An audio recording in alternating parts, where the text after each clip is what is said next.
Hasta hoy se han denunciado más de 1.400 casos de ejecuciones extrajudiciales o falsos positivos. El asesinato de civiles presentados por las fuerzas públicas como terroristas muertos en combate, que ha sido utilizado como mecanismo de desplazamiento y persecución a las organizaciones sociales del país. El 27 de enero del 2008, tropas del batallón Calibío, pertenecientes a la Brigada 14, asesinaron a mi hijo. Justo 8 días después de que el Estado me privara de la libertad como parte de la persecución a las organizaciones campesinas como la ACBC, de la cual hago parte. Mi hijo Miguel Ángel González Gutiérrez, y miembro de la Corporación Acción Humanitaria por la Convivencia y la Paz del Nordeste Antioqueño, Caucopana, fue asesinado y su muerte fue presentada como baja en combate de un guerrillero. Yo en la cárcel no tuve la oportunidad de ni siquiera ver a mi hijo por última vez, mucho menos ir al entierro. Me tocó sufrir en silencio mi pena, así como muchos padres y madres de este país. Estas son nuestras historias.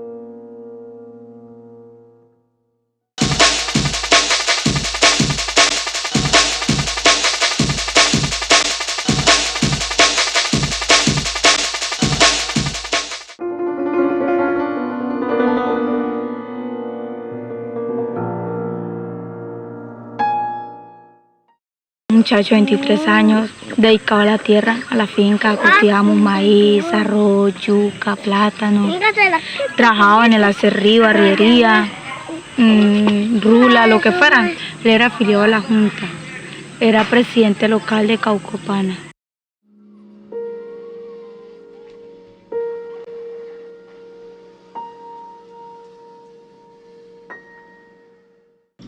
Tenía 21 años. Él se dedicaba a cortar madera y como pues, ahí arriba donde él estaba trabajando bajaban madera por el río Altamar.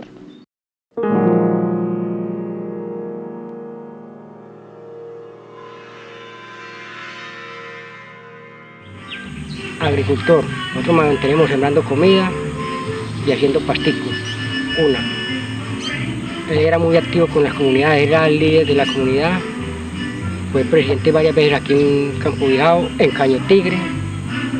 Era secretario local de Caucopana de los Derechos Humanos.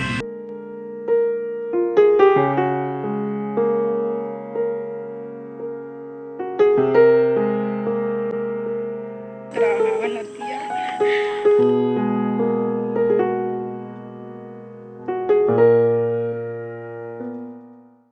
El domingo, que fue el 27 de enero, él se vino. Amorcito, yo vengo mañana por la mañana.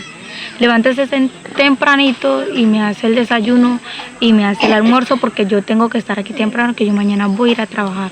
Sí, él se vino y nunca llegó acá al caserío. Lo detuvieron allí, está como a 300 metros de acá donde se está quedando el ejército. Vámonos a buscarlo. Entonces dijo, no nos vamos porque no vamos a ir con todos los niños porque ahí está mi hermana, más niños, mi sobrino. Entonces dijo, vamos a mandar a los niños. Se vienen los niños para acá y cuando acá les dicen, váyanse para la casa corriendo y les dicen a la mujer y a la mamá que se vengan urgente, que se venga toda la familia urgente para acá. Bueno, nosotros nos llenamos de angustia. Nosotros primero lo que nos vino a la cabeza era el ejército. El ejército lo tienen detenido, porque aquí todo problema es el ejército. Yo lo que hice fue echarme mis 2 hijos al hombro y me vine. Y es que no buscamos ver si qué cuenta decía, mientras voy la busco ya voy llegando. Y acá lo mató el ejército. Me dijo, Diana, sí, a él lo mataron. Ay, a mí fue como si me fuera a caer un baldado de agua fría encima. Muchacho Miguel Ángel Huepa, que era un muchacho que también hacía parte de Caucopana, porque era el presidente del equipo local de aquí. Y viene el ejército y lo coge allí en la quebrada bien cerquita, viniendo él aquí a ver su familia por la tarde. Y allí fue el tiroteo aquí, que las balas pasaban por encima. Ahí fue donde pegaron los tiros, ¿sí o no? Hicieron unos tiros al aire y simularon un enfrentamiento. Lo tenían amarrado, decía este palo, por ahí lo callaron un poquito para allá y ahora lo amarraron. Mataron al joven Galo y aquí fue el sitio donde lo tuvieron amarrado. Pues dicen que él bajaba por ahí a las 2 de la tarde más o menos, salieron con la plancha de madera porque como bajaban ligero acá. Y entonces acá en un punto que le dicen que ya, ¿cómo es? Cañotarro. Ahí que estaba el ejército y entonces los cogieron y les dijeron que le hiciera el favor de cruzarlos al otro lado del río. Y entonces ellos dijeron que sí, ellos fueron y los cruzaron. Cuando ya cruzaron al otro lado, entonces que ya les dijeron que el teniente Rojas los necesitaba a ellos. Y ellos dijeron que para qué, que los cogieron de ir para arriba, empujaditos a la carrera por esa montaña para arriba. Y entonces ahí fue donde el otro muchacho se voló, porque los iban a matar. No se vaya a asustar, no se vaya a poner a llorar. Mamá, mi hermano lo detuvieron. Y le dije yo, ¿cómo así, mi hijo? Sí, mamá, a él lo cogió el ejército y él se voló y mi hermano lo dejaron allá. Me dijo, mamá, yo el domingo, ¿qué comida tiene? Y yo le dije, hijo, la comida que tengo es poquita. Y me dijo, mamá, yo voy a ir a bajar una madera y le traigo la comida o le traigo la plata que mandé a comprar la cooperativa. Y yo le dije, bueno, mijo, dice, güey, nunca más volvió. Tristeza, él era el que nos daba la comida a nosotros. Desde el mismo momento que él me dijo, mamá, lo tienen detenido, a mí se me vino en la mente que me iban a matar a mi hijo. Y el muchacho bogueando, bajando balsa por ahí para sostener a sus padres, y lo cogen y lo matan en el río.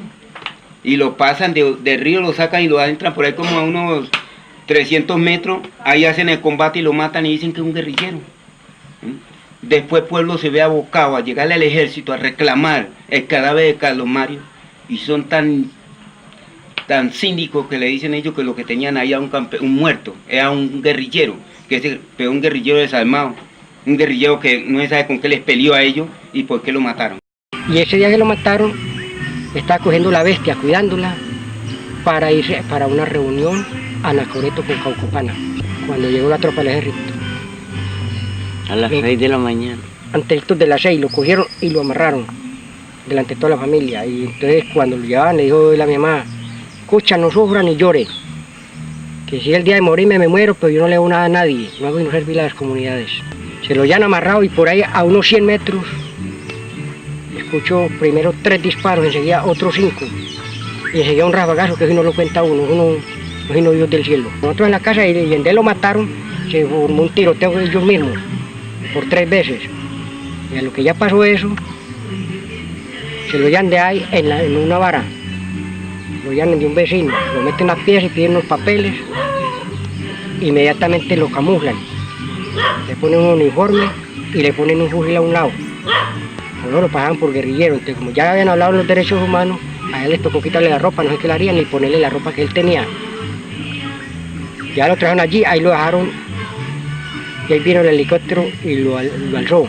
Y para mí está desaparecido, sigue desaparecido. Sé que lo mató el ejército, no sé si lo echaron al río, no sé si lo metieron en un hueco, o no sé dónde lo tendrán, para mí está desaparecido porque ustedes se lo llevaron, le dijo al procurador. Wilfredo Castaño. O sea, fue asesinado por el ejército en la vereda Caño Tigre. Entonces la señora le preguntó que si iba a desayunar, le dijo, no, yo voy a ir a buscar la mula para cargar la leña, y a cargar una leña de día.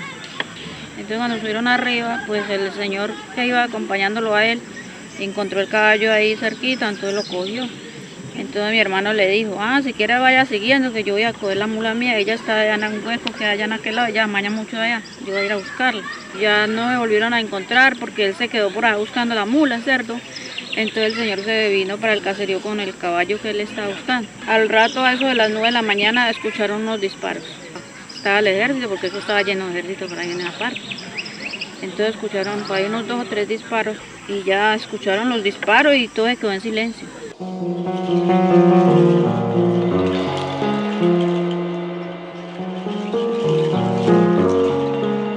Estaba en la casa en el 2005. A eso de las 3 o 3:30 llegó el ejército a la casa. En el momento que ellos llegaron, yo estaba descalustrando una vaca con el nieto mío. Y me llamaron y me dijeron que necesitaban conversar conmigo. Entonces yo le dije que conversáramos ahí y me dijeron no. Sálgase viejo hijo de puta, lo sacamos. Entonces yo viendo que me iban a sacar a la fuerza, me pasé el corral de vareta y me echaron por delante y me metieron al monte. A mí me ponían una navaja aquí en el cuello, porque me iban a cortar la aorta. Después me cogió uno y me dijo que abriera la boca para meterme la trompetilla del fusil, yo no la abría, entonces llegó otro y me cogió de aquí el bolso y me jaló para arriba y ahí sí me metieron la trompetilla entre la boca. Después me metieron la cabeza entre una bolsa de esas plásticas negras y a lo que ya me estaba ahogando me la sacaban y volvían y me decían que dijera dónde estaba la guerrilla, que donde había una caleta. Entonces mandaron un soldado. Al momentico llegó el soldado allá con una muda de ropa y me la tiró ahí y me dijo, vea, póngase esto. Y le dije, no, yo no me pongo ropa militar, pantalón y una camisa militar. Quítese esa y ponga esta ropa militar y yo no me la pongo. Si me van a matar así, mátenme con la que tengo puesta, pues yo no me la pongo. Se la tiene que poner y no me la pongo. Entonces me corrían una navaja aquí así por el lomo. Y entonces le decía el uno al otro, no, a ese lado no, a este otro lado del corazón que donde tiene la aorta más fácil. Me la corría aquí así. En esas paséme en poner la ropa cuando llegaron los derechos humanos, los de IPO. Cuando llegó un soldado ahí a la carrera y llamó uno y le dijo, y ahí llamaron los otros y salieron a 1000. Y ahí me dejaron a mí allá. Entonces yo salí para la casa. Cuando yo voy llegando a la casa, cuando veo los de IPO, los de derechos humanos, Nico llamaba a un gringo de ellos, y los de Caucopana, y entonces ya comenzaron a retractarse, en que ya el sargento dijo que él no sabía que a mí me tenían por allá, bueno, a retratarse, viendo que él era el que iba manejando el asunto. Entonces yo le dije al sargento, Blanquise, le dije, sargento, pero díganme una cosa, ¿yo qué les he dicho a ustedes para que me vayan a matar?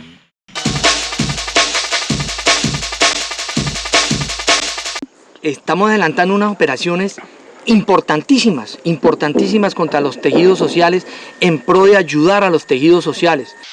Por último, ¿qué opinión le merece las acusaciones que ha hecho el campesinado frente a los asesinatos que se han cometido contra campesinos y que han sido presentados como guerrilleros en la zona?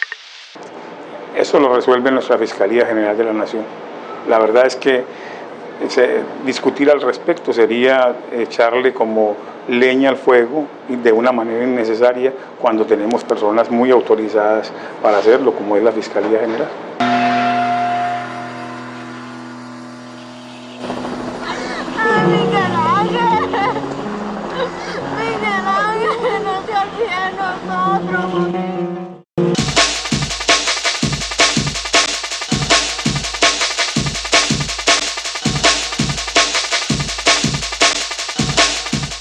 Las ejecuciones extrajudiciales son crímenes de lesa humanidad, crímenes de Estado, a través de los cuales fuerzas oficiales, bien sea ejército, policía, DAS, etcétera, asesinan a personas en estado de indefensión, con motivaciones principalmente políticas. Paramilitares, se cambia la modalidad de ejecución y ellos se reducen a casos puntuales y concretos.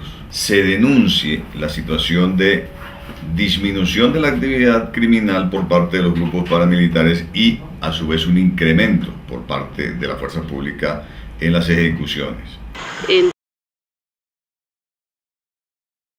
Entre el 2002, agosto del 2002 y junio del 2008 se estiman alrededor de 1.200 ejecuciones extrajudiciales claramente documentadas, es decir que tenemos identificada a la víctima, los responsables como miembros de las fuerzas militares, y es un hecho muy grave, es un hecho tan grave que ha llamado la atención de la comunidad internacional y por el cual el gobierno ha recibido muchísimas presiones, y que pese a esas presiones la impunidad de estos crímenes, que es otro elemento muy grave, sigue persistente, sigue latente. Y pese a esa presión internacional, esa política no cambia, y las manifestaciones que el propio gobierno hace es poner en duda la veracidad de esas ejecuciones extrajudiciales, como siempre poner en duda la verdad de las víctimas, la voz de las víctimas, y adicionalmente a eso estigmatizar a esas víctimas entendidas como las propias víctimas de las ejecuciones, su familia, su entorno inmediato, pero también las organizaciones sociales, sindicales, de derechos humanos que denunciamos esos crímenes, y que al ser las ejecuciones extrajudiciales un crimen de lesa humanidad, todos nos debemos sentir y nos sentimos efectivamente agredidos con esos crímenes.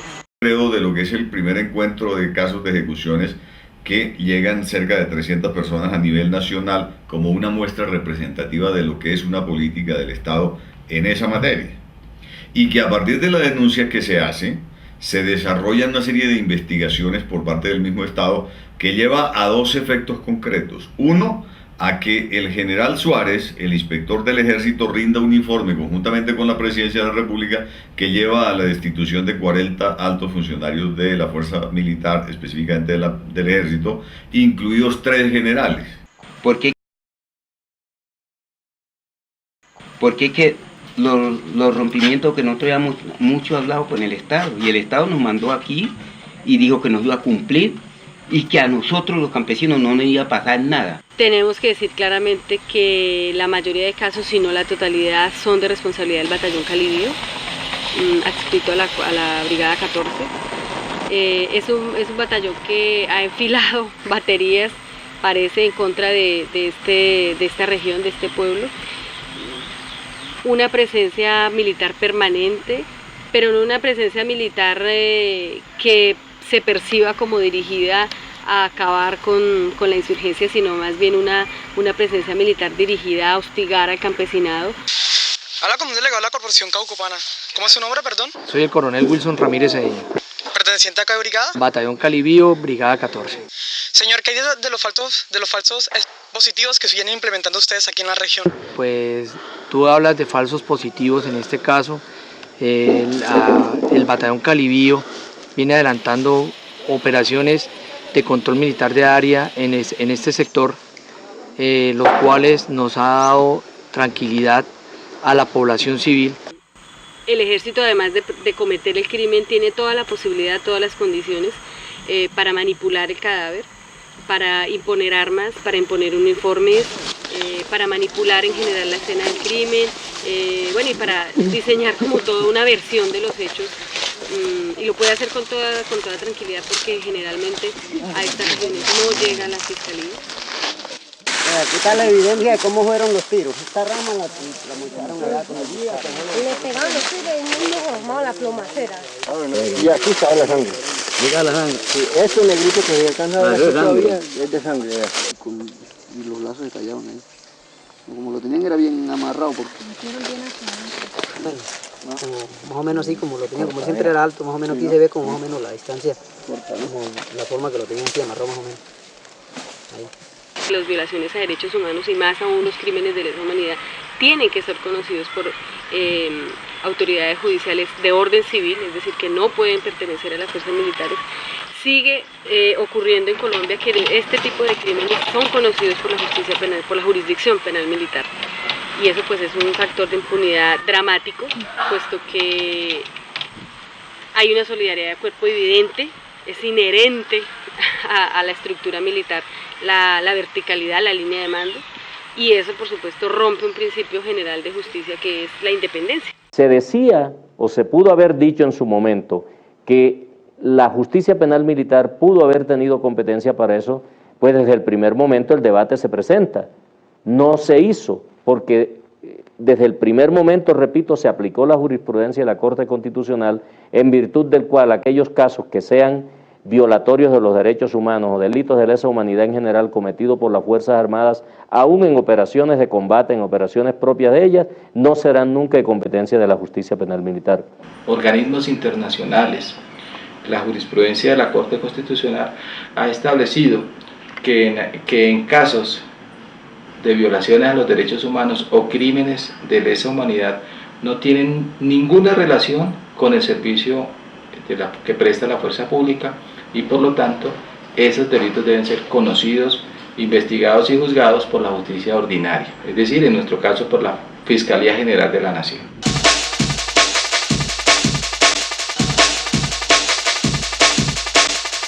Pero es conveniente ponerle de presente que aquí no se puede estar inculpando, por ejemplo, a la Fiscalía, eso es un disparate.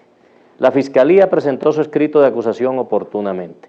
La Fiscalía estuvo presente en todas las audiencias ya propias del juicio oral. Las situaciones incidentales esas de competencia, primero de jurisdicción, una discusión que si era la jurisdicción militar o era la jurisdicción civil, eso lo provocó la defensa. y la defensa tenía que asumir con todo el costo en tiempo que eso significaba. Que en las investigaciones los abogados de la defensa de los militares han utilizado estrategias o argucias revestidas de alguna validez jurídica para dilatar los términos. Entonces, ahí simple y llanamente transcurrió el tiempo porque se presentaron unas solicitudes que necesariamente iban a ocupar un espacio bastante largo, un lapso prolongado. Y la defensa, que fue quien presentó eso, debía cargar con ese costo. Sin embargo, eso no lo reconoció así el juez de control de garantías y sin ningún análisis sobre la justa causa, declaró en los diferentes casos, no fue un solo juez de control de garantías, cada uno de ellos declaró que se habían vencido los 90 días que permite la ley para que se disfrute de la excarcelación.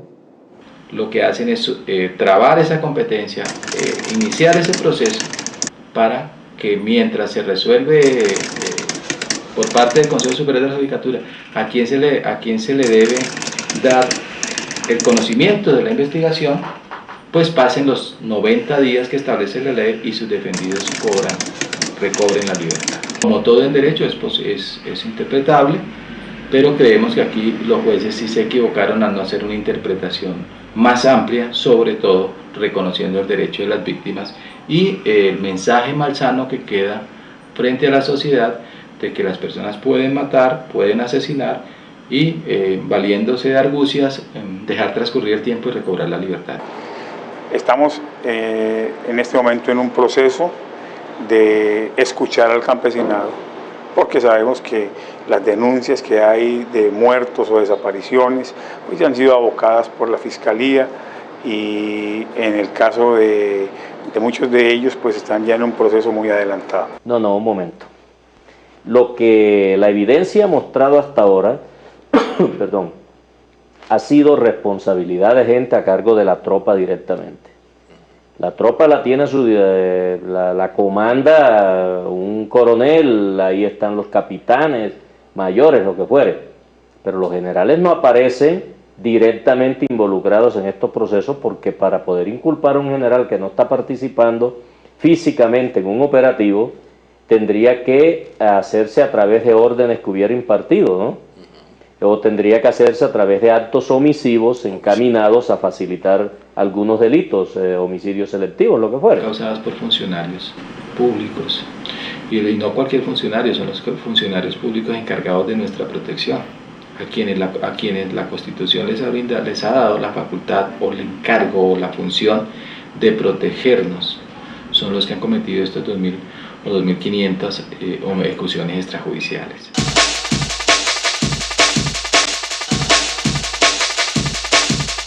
Y bajo ninguna circunstancia nosotros podríamos hoy salir a decir que haya generales involucrados en eso. Porque no se ha podido probatoriamente establecer la responsabilidad de los comandantes. La pregunta es esa, ¿por qué no se ha podido? Pues simplemente porque se ha querido, la investigación se está orientando es a tratar de que los militares comprometidos confiesen o testimonien en contra de sus superiores, y esa cadena de mando en el ejército todavía es muy fuerte. Y además de eso, que existen presiones, existen amenazas contra los soldados, y eso va a impedir que se colaboren con la justicia los militares que están siendo condenados. Tú estás hablando de falsos positivos. Ahora bien, si alguna integrante de alguna ONG o de alguna organización no gubernamental o gubernamental del país tiene algo, pruebas de pronto que sean fiables y fehacientes a esa situación, se están adelantando unas investigaciones tanto disciplinarias como penales. Porque para nosotros no tenemos ninguna duda de que efectivamente los mandos militares, los comandantes de los batallones participaron, crearon, idearon estas ejecuciones extrajudiciales, porque es imposible para los soldados rasos, para los mandos medios de los batallones de brigadas, hacer este tipo de operaciones a motu propio, porque esto no era una operación de simplemente ir a matar a un campesino, Era una operación orquestada, sistemática, muy bien organizada, con diferentes contactos en diferentes batallones y brigadas. Entonces esto no es posible que lo haga un soldado raso. Esto necesariamente necesita la colaboración y el conocimiento de los comandantes y directores de las brigadas y batallones. Pues un hecho que es inherente a ese crimen, y es el de señalar a la víctima, o sea, intentar presentar el crimen con un viso de legalidad o de legitimidad, señalando a la víctima como un guerrillero, como un terrorista. Pues ese es un elemento central de la impunidad, porque desde la entrada pues se desvía todo el proceso investigativo y se entorpece el camino hacia la verdad, hacia la justicia. Sí, pero estos comportamientos irregulares no son ni siquiera consecuencia de los planes de combate o de los planes de control territorial propios de la seguridad democrática. Puede ser cualquier otro proyecto, cualquier otro plan de control territorial, porque aquí lo que se trata es combatir y controlar el territorio y hacer que el Estado llegue a cada uno de esos lugares del territorio nacional para que haya efectividad de institucionalidad en todo el territorio, no en toda la nación. Lo que ha dicho el Estado colombiano, el gobierno, es que esos fueron unos casos aislados. Primero pasó negando que existieron ejecuciones extrajudiciales. Luego estableció que sí, que efectivamente habían sido unas personas, unos casos aislados, y que sobre esos casos aislados tomó algunas decisiones, como fue la destitución o el llamar, no fue destitución, sino llamar a calificación de servicios a algunos comandantes generales, pero el Estado no va a reconocer ni ha reconocido que esto como que sea una política. Como una actitud particular de alguno que otro militar, no, está claramente incrustada en una concepción de país que nos dice que la única manera de ser felices es viviendo un periodo de guerra más intensa, porque cuando acabe esa guerra ya no quede resistencia, entonces ahí sí vamos a vivir en paz. En estas ejecuciones de carácter individual, como tú lo planteas, pero las están haciendo en diferentes partes del país en un día, lo que quiere decir que en Colombia, como Colombia, se dan masacres, continúa la modalidad de la masacre. El concepto de ejecuciones extrajudiciales que manejamos aquí, con los de estos homicidios agravados y execrables que se cometieron bajo la denominación de falsos positivos, como le dicen los medios de comunicación. Me explico. Hay una diferencia muy grande entre un homicidio selectivo, por razones políticas, por razones de cualquier índole, ¿no? Claro que eso es un homicidio agravado y un homicidio, un delito de lesa humanidad, listo. Pero esa es una cosa, pero es que acá no estamos hablando de homicidios selectivos, acá estamos hablando de actos criminales tan reprochables que realmente repugnan.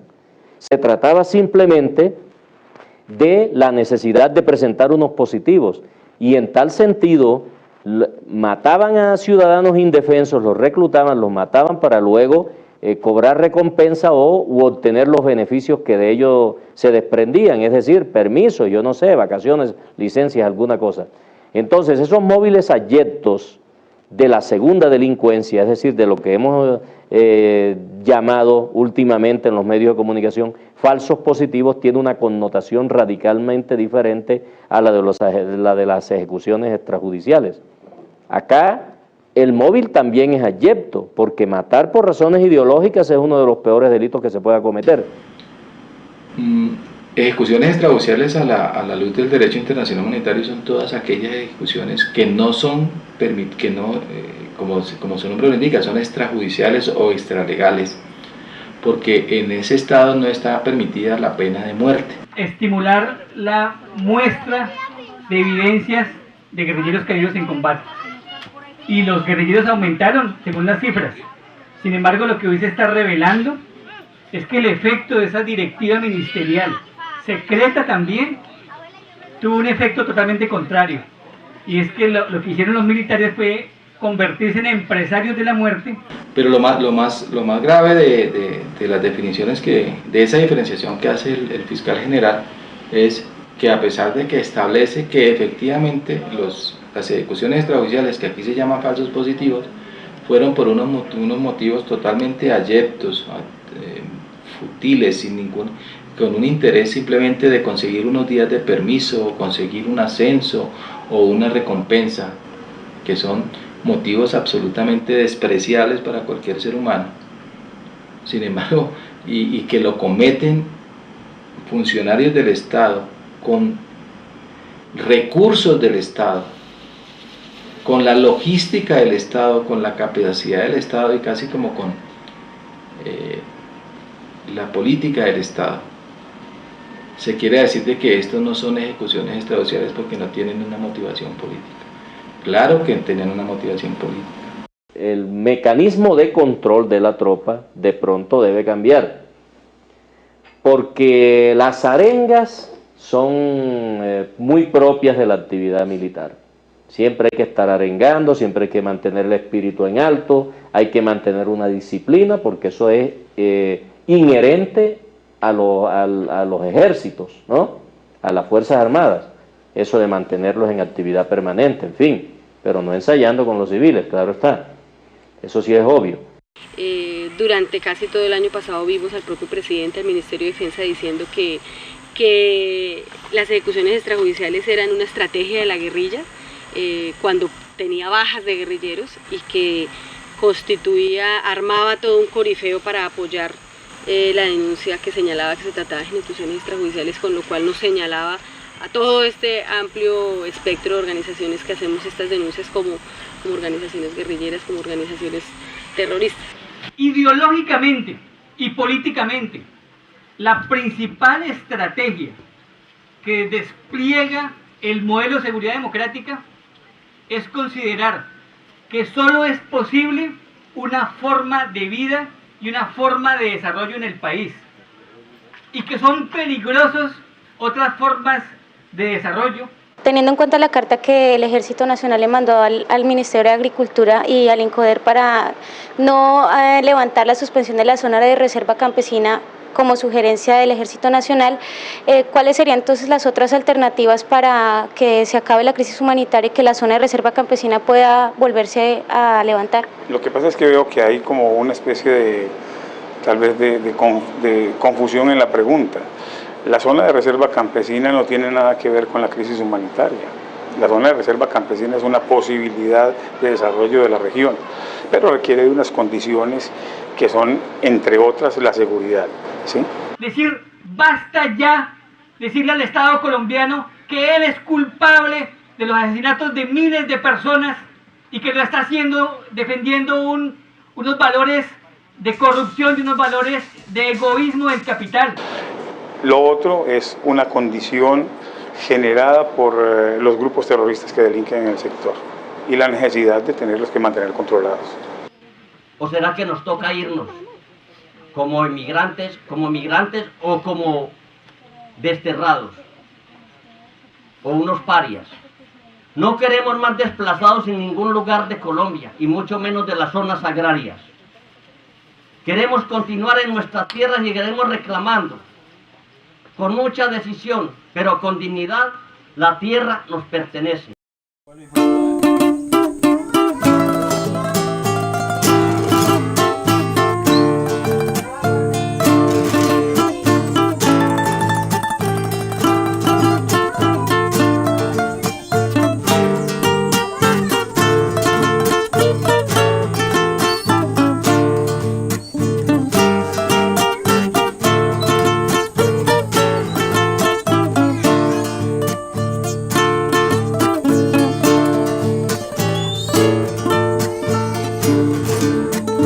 Carlos Mario, te recuerdo con todo mi corazón. Carlos Mario, te recuerdo con todo mi corazón. El pueblo unido te clama por ser el merecedor. El pueblo unido te clama por ser el merecedor.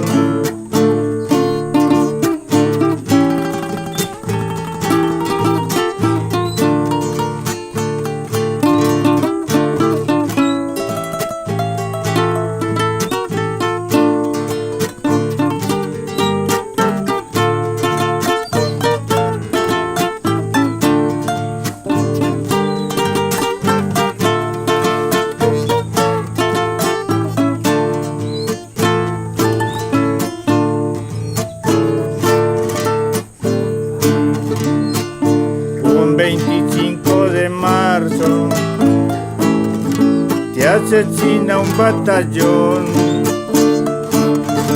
Un 25 de marzo te asesina un batallón. Un batallón asesino de este gobierno traidor. Un batallón asesino de este gobierno traidor.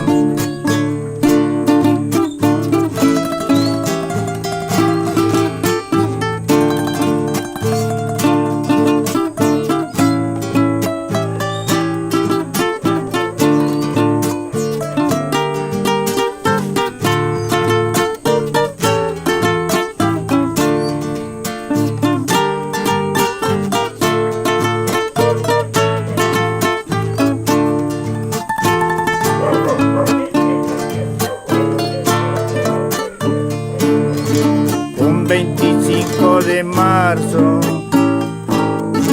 te asesina un batallón. El batallón Calibío de este gobierno traidor. Pero el cargo no te dura, asesino y violador. Pero el cargo no te dura, asesino y violador.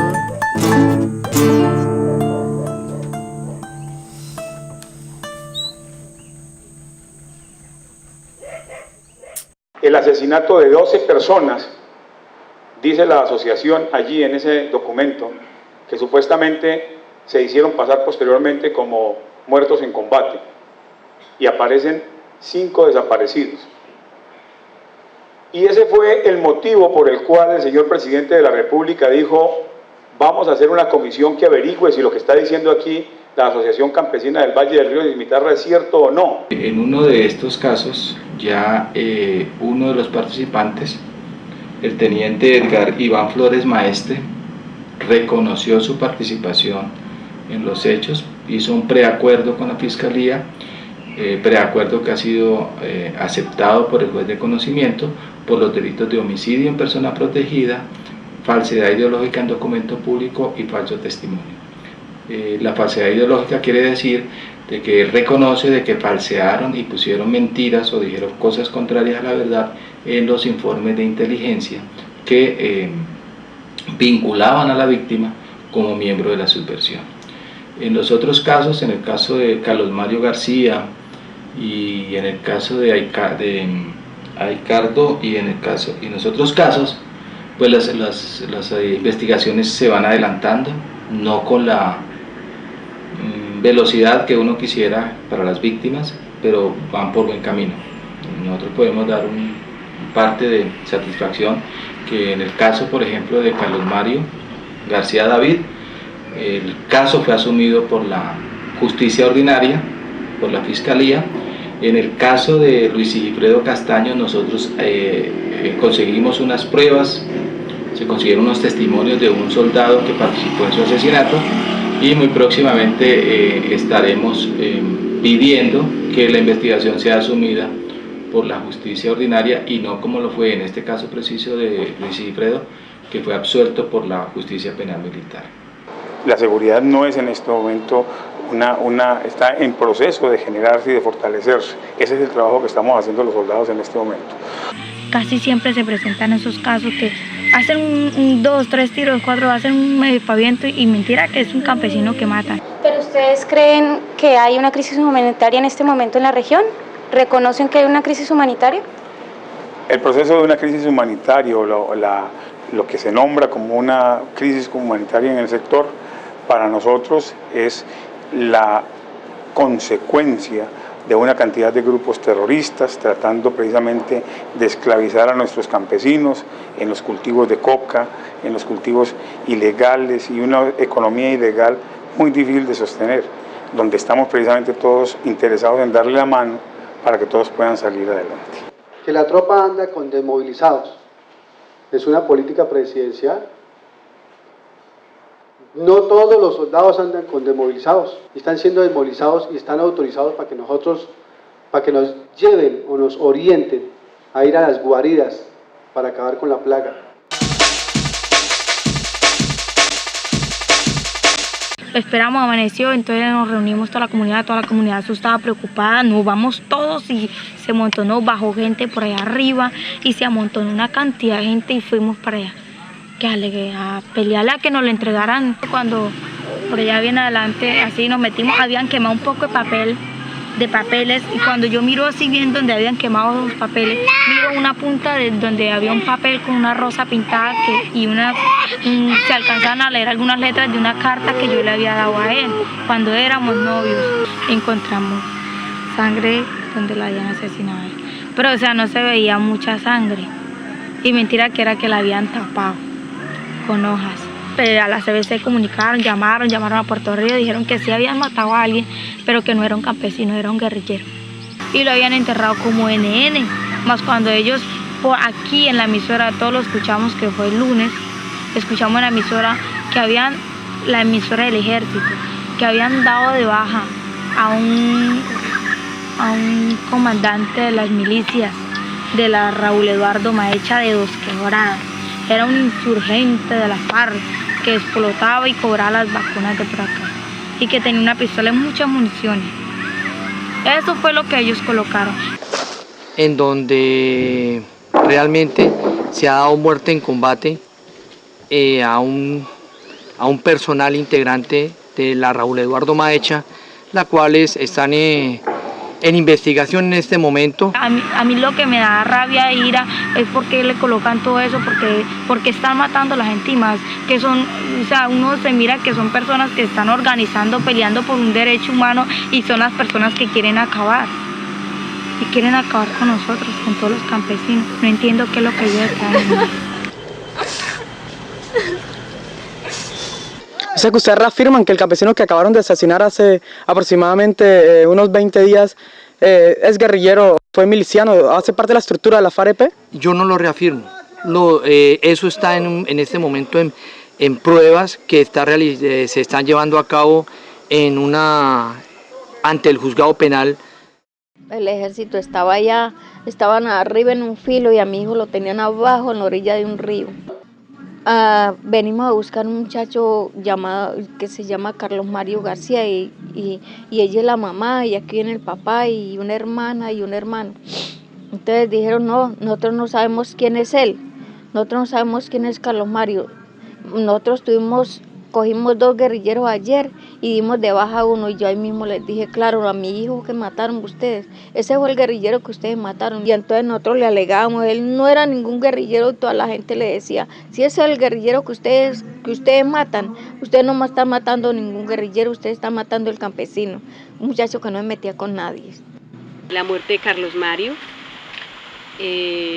fue bastante importante porque ocurre en un momento en el que ya la comunidad del nordeste antioqueño se siente agotada de tanta persecución por parte de las fuerzas militares y la muerte del asesinato, la ejecución extrajudicial de Carlos Mario llevó a la comunidad a declararse en refugio humanitario y abandonar sus casas, sus fincas y concentrarse en la vereda de Puerto Nuevo Ité como una manera de resistir, de sobrevivir, de protegerse y eso llevó a que más adelante se tomaran también el comisariato de Barrancabermeja como una manera de nuevo exigir respeto de la vida. Pues toda la gente se salió porque la gente decía, pues si mataron a un muchacho que no se metía con nadie, no era guerrillero, no era nada, ahora no nos van a matar a nosotros. Creo que no hay temor de desplazamiento, puesto que la región y el campesinado de este sector del país, sobre todo aquí el sector del río Ité, del río Tamar y demás, de esta parte oriente del municipio de Remedios y occidente de Yondó, tiene un acompañamiento de seguridad permanente, al menos desde que recibí yo el batallón Calibío, vienen teniendo un acompañamiento. ¿Usted es el actual comandante del batallón Calibío? No, viene teniendo un acompañamiento firme y leal al plan de seguridad. Nosotros anteriormente, por situaciones del conflicto aquí en el Magdalena Medio, nos hemos visto desplazados varias veces. Y entonces no hablamos de desplazados, sino también hablamos de tener que salir en marchas o en éxodos, como lo queramos llamar, para que nos atiendan. Y entonces nos ha tocado recurrir a acciones de hecho, ¿sí? Para que el gobierno central nos atienda y se dé cuenta que aquí hay un campesinado que necesita, que sufre y que está siendo atropellado quizás por los mismos agentes del Estado. Y a esto no le han prestado la atención que se merece. Entonces nos ha tocado recurrir a eso. Como ya esto lo hemos hecho y tampoco nos hemos quedado, nos hemos resistido a regresar aquí, a la tierra nuestra, entonces últimamente se dan lo de las ejecuciones extrajudiciales. Así se ven dando hace mucho tiempo. Entonces me vine, eso fue el domingo, al lunes me vine. Allí en una casa de doña Renia me dijo, de pana, yo voy para tal parte. Digo, a mí me da miedo, pues yo voy con el hijo, lo acompaño. De ahí la otra señora me dijo, yo voy con los hijos también y lo acompaño para que lo reclamemos. Entonces hay una ley, yo he oído las noticias, que si cogen un guerrillero hay que entregarlo vivo, sí, si lo cogen vivo hay que entregarlo, porque hay que respetar porque es de los derechos humanos. Y entonces este señor, que no es servirle a las comunidades, van y lo cogen vivo, lo amarran, y después de que lo amarran, lo asesina a las mismas fuerzas del Estado, me dice el procurador. Tenían orden, ¿y orden de quién? Del mismo Estado entonces, señor. Entonces ella ya se puso, pues ella se puso, habló con la gente, que le habría pasado a Horacio, que mire que no aparecía, que él se había de buscar la mula, que no había llegado. Entonces ya, bueno, ella comenzó a hablar con la gente que la acompañaban, que para ir allá donde estaba el ejército, que para hablar con ellos, decir a que ellos, pues a ver si ellos sabían algo de él, ¿cierto? Por la tarde, entonces ella logró recoger como 12 personas, entre niños y señoras. Y ella fue y habló con allá con el ejército y le dijeron que no, que ellos no lo tenían, que ellos no sabían nada. Que ellos habían visto un guerrillero que estaba por ahí colocándole unas minas y que le han disparado porque no le han hecho nada, le dijeron a ella. Cuando llegamos allá, hasta donde estaba el guardia, entonces yo le solicité que quería hablar con el comandante de ellos. Entonces me dijo que en el momento no era posible porque estaban muy ocupados. Y que además no dejaban pasar a nadie, que me dejaran pasar, que yo iba a reclamar a mi hermano. Entonces me dijeron que cuál hermano, que el muchacho que han matado ellos el día anterior. Le habían dicho que ellos no se veían de ningún civil, que habían dado de baja, pero un guerrillero que lo estaba hostigando. Entonces, bueno, sin embargo, pues yo lógicamente que llorando, yo les decía que yo iba a reclamar el cuerpo de mi hermano, que mi hermano no era un guerrillero. Como a los 10 minutos de él haberse ido, cuando sonaron unos estruendos, como sonaban como bombas, como cuando suenan minados y todo eso. Me dijeron, ¿usted está segura que este es su hermano? Nosotros lo miramos, yo y mi hijo. Era él, era mi hermano, pero ellos lo mataron. Yo le decía, ¿usted por qué anda por ahí solo? Mire que el ejército está matando gente y para presentarlo como guerrillero, y un día se lo van a encontrar por ahí solo y lo van a salir a matar. Sí, era mi único hermano.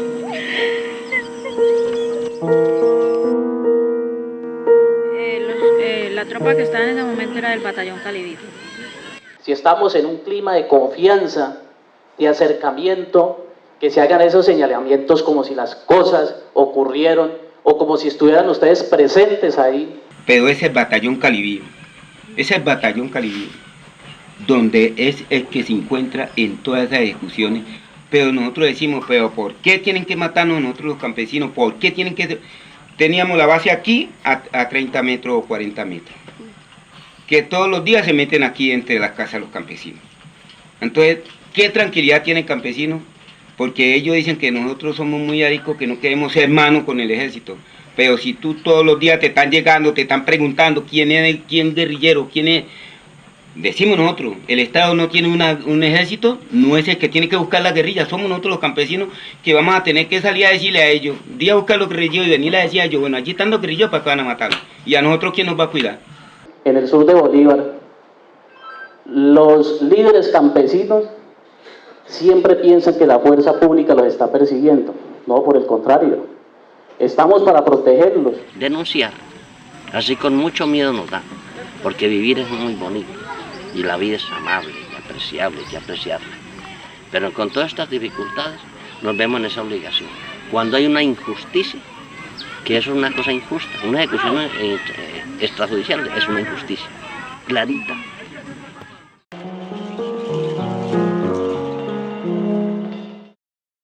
Le gustaba mucho estar en reuniones, como ser como político, o sea, eso le gustaba a él. Muy juguetón, alegre. A él le gustaba mucho, o sea, cosas, la pesca, pescar, estar metido como en los equipos de fútbol, jugar, justicia y más justicia. Que tengan un castigo estas personas que están haciendo eso. Muy activo con las personas. A él lo querían mucho. A él le gustaba bailar, le gustaba la música, el trago, todo eso le gustaba a él. Tenía novia. Él me contaba todo a mí. Bueno, yo lo único que quiero es que haya justicia y que los criminales que mataron a mi hijo, que los metan a la cárcel, porque es que en realidad que están haciendo cosas muy mal hechas. Él y yo trabajamos juntos, nos levantaron juntos, estudiamos juntos, estudiamos ya 2 años, y pues ahora andamos juntos, jornaleamos juntos, compramos las tierritas juntos, y allá nos lo separó las fuerzas del Estado. Yo lo único que digo es que esto afuera no es que haya impunidad, que haya justicia. Porque así siguen, si como lo hicieron con él, siguen haciendo con otros y lo han hecho. Entonces que esto no es que en la impunidad. A él le gustaba bailar, le gustaba beber, él era muy enamorado. Hermano, yo quería mucho a mi hermano. No aspiro ni a que me indemnicen por cuenta de mi hermano. Yo solamente lo que quiero es que se haga justicia. Hasta el momento está en la impunidad. No queremos que casos como este, ni como ninguno de los otros, se vuelvan a dar o que se sigan dando. Hombre, que esto ya tenga un hasta aquí, ¿sí? Y que el futuro sea mejor para nosotros, vivir con más tranquilidad y vivir, si no en paz, al menos que nos dejen estar en el territorio, trabajar y no hacerle mal a nada, pero sí por la dignidad y por la vida seguir aquí. Entonces, juntos, gritemos: ¡viva las comunidades campesinas del nordeste antioqueño! ¡Viva! ¡Viva las comunidades que aún resistimos y que aún estamos en pie de lucha! ¡Viva! El 1 de noviembre la noticia se ha regado, que escuchamos por la radio que a mi hijo lo asesinaron. Corriendo desesperada salí a avisarle a Orlando y me dijo: mire mija, no voy a seguir pescando. Enseguida me arreglé y a la poza caminé. Andrés, que lo que ha pasado yo no lo puedo creer. Y lloraba y gritaba y después me arrodillé. Es mi hijo que ha muerto, Dios mío, ¿yo qué voy a hacer? Y luego ya de calmada salí a comunicarme. Cuando cogí el teléfono yo traté de desmayarme. Me contestó una señora, me dijo: no llores más. Si es tu hija que ha muerto, usted se debe calmar. Por favor, pase a mi hija, que yo quiero hablar con ella, que yo quiero explicarles las vueltas para el entierro. Ya mi hija ya pasó y me dijo ¿cómo estás? Me dijo tranquila madre que yo te voy a explicar. Ay mamita, yo me fui, lo vi con mucho cuidado. Tenía un balazo en la frente y todito torturado. A todas mis amistades un mensaje voy a enviar, que luchemos bien unidas pa' nuestros hijos vengar.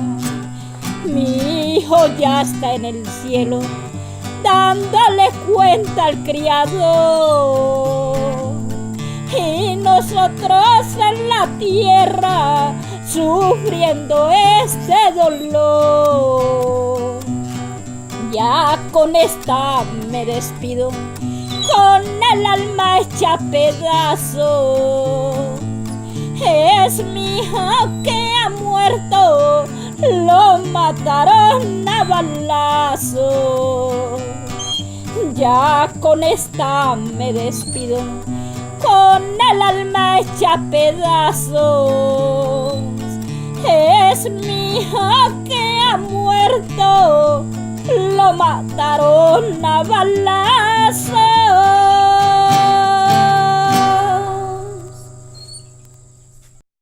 En estos momentos pues sería el líder de la comunidad, porque él estaba liderando ahí la comunidad de Puerto Nuevo IT, y en este momento pues estaría con los niños, viéndolos y acompañándolos, y en compañía de nosotros, la familia, la mamá, los hermanos y lógicamente la comunidad, y haciendo todo lo pertinente por el desarrollo social, comunitario, porque a él le gustaba mucho el trabajo con la comunidad.